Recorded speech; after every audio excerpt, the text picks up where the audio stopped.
মনে কষ্ট নিয়ে ভাই এমন হয়েছে ভাই, বিশ্বাস করে ভাইরালের লেগে না ভাই, অনেক কষ্ট ভাই।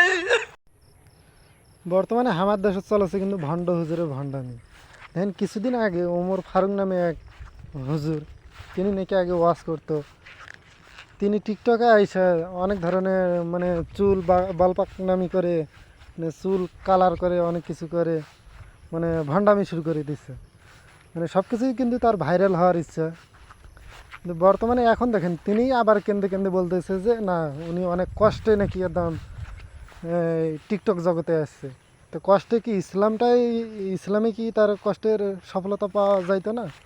সে যদি নামাজ পড়তো, আল্লাহর কাছে চাইতো, তাহলেই কিন্তু সে কিন্তু সফলতা পাইতো, মানে তার আগের জীবনটা ফিরে পাইতো।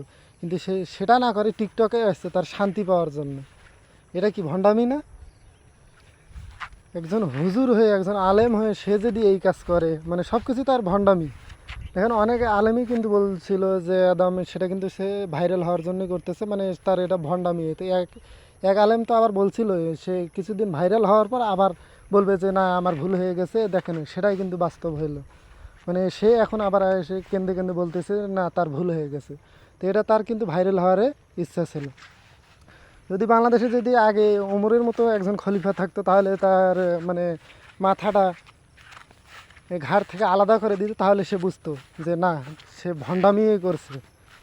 কিন্তু আসলে এটা আমাদের আফসোস, বর্তমানে ওমরের মতো কোনো খলিফাও নাই, ওমরের মতো শাসকও নাই। এই কারণে কিন্তু তার গর্দানটা এখনও তার মাথায় আছে।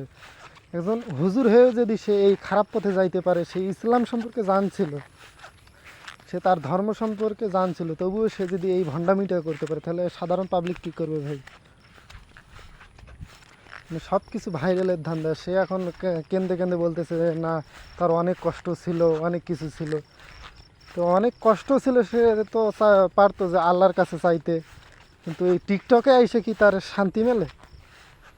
টিকটকে না গিয়ে যদি পরিমণির কাছে যাইতো তবুও আমি খুশি হইতাম, কিন্তু এই ভণ্ডামিটা সে কী কারণে করবে?